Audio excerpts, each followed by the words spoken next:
llamado urgente a que el gobierno actúe y que muestre voluntad política y que haga gestos concretos respecto de nuestros hallazgos y recomendaciones, de manera de generar condiciones habilitantes, mejores condiciones que permitan pensar en un diálogo constructivo futuro, pero el primero que tiene que dar señales concretas y tomar acciones concretas, y ustedes leerán nuestro comunicado y el informe, es el gobierno y diferentes funciones dentro del gobierno.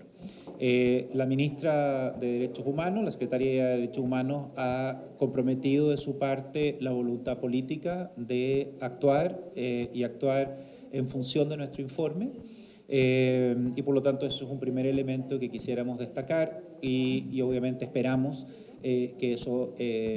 suceda, pero los que tienen que juzgar que esa buena voluntad expresada se manifiesta en la realidad son ustedes, que tienen una función de escrutinio, de vigilancia, y las distintas organizaciones de la sociedad hondureña, que son los que tienen que juzgar que las buenas intenciones se traduzcan en acciones y que esas acciones sean verificables, que sean reales. Lo segundo de nuestras observaciones es que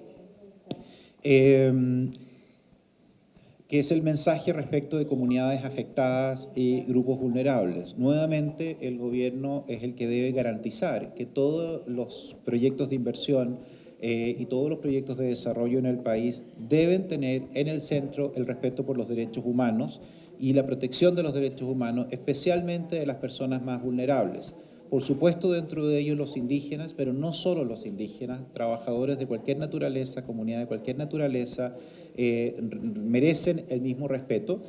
por sus derechos, de manera que el desarrollo apunte al desarrollo sostenible y no sea un desarrollo a cualquier costo. Lo que hemos identificado es que la mayoría de los conflictos asociados a proyectos de inversión de gran escala tienen un origen bastante común. La falta de involucramiento y diálogo significativo, la insuficiente y débil práctica de consulta y búsqueda de consentimiento, y cuando ese diálogo se produce, lo que hemos identificado es que es muy tardío, cuando ya hay muchas decisiones tomadas, cuando ya hay muchos avances en las iniciativas empresariales y por lo tanto las personas al nivel local sienten que de alguna manera ellos están siendo notificados, están siendo informados de algo que va a ocurrir igual, pero donde realmente la consulta y el diálogo no ha ocurrido en el momento oportuno, que es muy temprano. Lo otro que observamos es que cuando se producen condiciones de diálogo y cuando hay información hacia la comunidad, lo que se ha llamado socialización, la socialización no es consulta y no es consulta previa, no es lo mismo. Y que además, cuando la socialización se produce, es una socialización que en general enfatiza los impactos positivos de un determinado proyecto de inversión y minimiza los impactos negativos, lo que produce mucha ansiedad y genera muchas dudas en el nivel local, porque cuando un proyecto se empieza a ejecutar, se empiezan a notar los impactos negativos que cualquier actividad humana tiene. Y es natural y razonable que en ese contexto se sientan dudas y que haya una sensación de engaño o de ocultamiento. No ayuda que el proceso de licenciamiento históricamente en Honduras haya sido insuficientemente transparente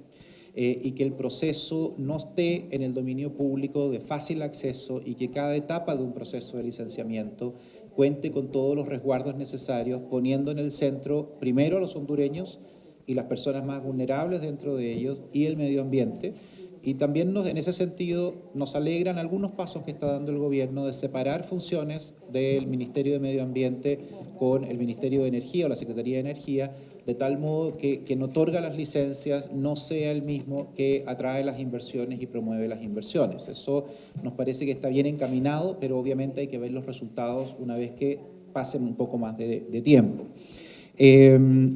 Lo otro que queríamos decir es que el elemento central que los principios rectores sobre empresas y derechos humanos recomienda para prevenir impactos negativos y tomar medidas tempranas es el ejercicio de la debida diligencia. Ese es el corazón de los principios rectores, que es un proceso participativo, es un proceso de diálogo y consulta, de identificación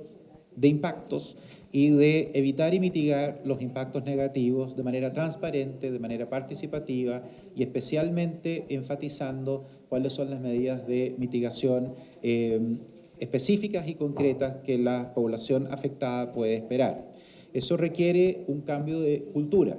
de muchos actores y el sector privado, y nos alegra poder decir eso, que algunas de las organizaciones empresariales con las que nos hemos reunido en Honduras coinciden en que el modelo de licenciamiento y el modelo de práctica empresarial que ha existido tradicionalmente en el país no está acorde a los tiempos actuales, donde tenemos reglas del juego, donde tenemos estándares, normas internacionales de comportamiento, mejores prácticas empresariales que enfatizan el foco en el diálogo, la consulta, consentimiento y en el que los impactos negativos sean claramente conocidos y sean claramente gestionados de manera preventiva. Hay consenso entre el sector empresarial y la sociedad civil, es que la situación actual perjudica a todos, no solo no beneficia a nadie, sino que es un perjuicio para todos los actores de la sociedad. Y desde ese punto de vista creemos que hay esperanza hacia el futuro en la medida que esta alianza improbable entre la sociedad civil y el empresariado, dado que hay puntos de común acuerdo y un diagnóstico que en algunos aspectos es compartido, pueda proyectarse hacia el futuro.